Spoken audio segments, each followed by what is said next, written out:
খাদিজা রাদিয়াল্লাহু তাআলা আনহা ও চাচা আবু তালিবের মৃত্যু এবং তায়েফের ঘটনার পর স্বাভাবিকভাবেই মহানবী সাল্লাল্লাহু আলাইহি ওয়াসাল্লামের মন কিছুটা খারাপ ছিল। তিনি যাচ্ছিলেন এক কঠিন সময়ের মধ্য দিয়ে, আর এই সময়ই আল্লাহ তাকে দিলেন তার জীবনের সেরা উপহার, মিরাজ। মিরাজ শব্দের অর্থ হচ্ছে ঊর্ধ্বগমন। এই রাতেই মহানবী সাল্লাল্লাহু আলাইহি ওয়াসাল্লাম সপ্তম আকাশে যান এবং সরাসরি আল্লাহর সাথে কথা বলেন।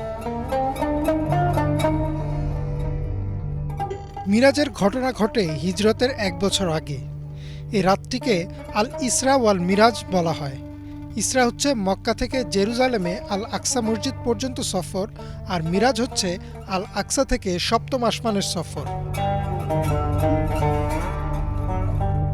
মহানবী সাল্লাল্লাহু আলাইহি ওয়াসাল্লাম বলেন, এক রাতে তিনি কাবার কাছে ঘুমিয়েছিলেন।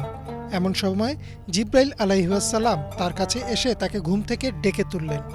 মহানবী সাল্লাল্লাহু আলাইহি ওয়াসাল্লাম দেখলেন জিব্রাইল আলাইহিস সালাম একা নন, তার সাথে রয়েছে একটি জন্তু যার নাম বোরাক।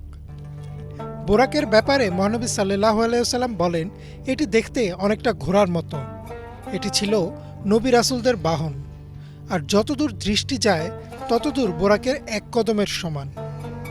জিব্রাইল আলাইহিস সালাম মহানবী সাল্লাল্লাহু আলাইহি ওয়াসাল্লামকে বললেন, আল্লাহ এখনই আপনার সাথে দেখা করতে চেয়েছেন, এবং তিনি মহানবী সাল্লাল্লাহু আলাইহি ওয়াসাল্লামকে বোরাকে পিঠে চড়িয়ে রওনা হলেন।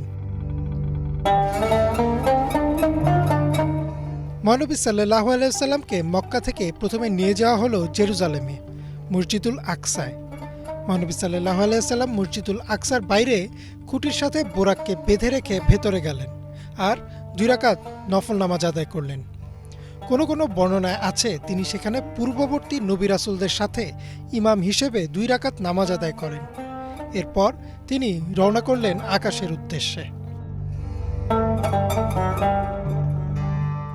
আমরা রাতে খালি চোখে আকাশের দিকে তাকালে যা দেখি, বা আমাদের তৈরি সবচেয়ে শক্তিশালী দূরবীক্ষণ যন্ত্র দিয়ে যতদূর দেখা যায়, সব হচ্ছে প্রথম আকাশের একটি অংশ মাত্র।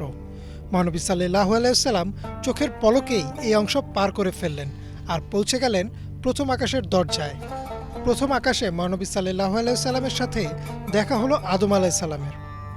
মহানবী সাল্লাল্লাহু আলাইহি ওয়াসাল্লাম আদম আলাইহিস সালামকে সালাম দিলেন। আদম আলাইহিস সালাম সালামের উত্তর দিয়ে তাকে স্বাগত জানালেন। এরপর তিনি গেলেন দ্বিতীয় আকাশে। সেখানে তার সাথে দেখা হলো ঈসা আলাইহিস সালাম ও ইয়াহিয়া আলাইহিস সালামের। এভাবে তিনি একের পর এক আকাশে গেলেন, আর তার সাথে একে একে দেখা হলো ইউসুফ আলাইহিস সালাম, ইদ্রিস আলাইহিস সালাম, হারুন আলাইহিস সালাম ও মুসা আলাইহিস সালামের সাথে। সপ্তম আকাশে মহানবী সাল্লাল্লাহু আলাইহি ওয়াসাল্লামের সাথে দেখা হলো মুসলিম জাতির পিতা হযরত ইব্রাহিম আলাইহিস সালামের সাথে। ইব্রাহিম আলাইহিস সালাম বসেছিলেন বাইতুল মা'মুরের পাশে। বাইতুল মা'মুরকে বলা হয় আকাশের কাবা। এরপর মহানবী সাল্লাল্লাহু আলাইহি ওয়াসাল্লাম গেলেন সিদরাতুল মুনতাহার সামনে, যা হচ্ছে সৃষ্টির সর্বশেষ সীমানা।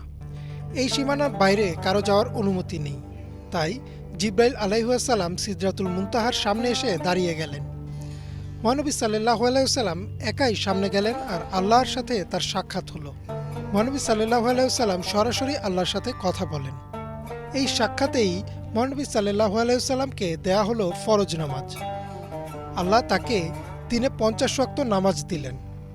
তিনি যখন ফিরে আসছিলেন তখন মুসা আলাইহিস সালাম তাকে বললেন, আপনার উম্মত 50 ওয়াক্ত নামাজ আদায় করতে পারবে না, আপনি আরও কমিয়ে নিয়ে আসুন। মহানবী সাল্লাল্লাহু আলাইহি ওয়াসাল্লাম আল্লাহর কাছে ফেরত গেলেন। আল্লাহ 5 ওয়াক্ত নামাজ কমিয়ে 45 ওয়াক্ত করে দিলেন। এরপর মুসা আলাইহিস সালাম আবারও বললেন, এই নামাজও অনেক বেশি, আপনার উম্মত পারবে না।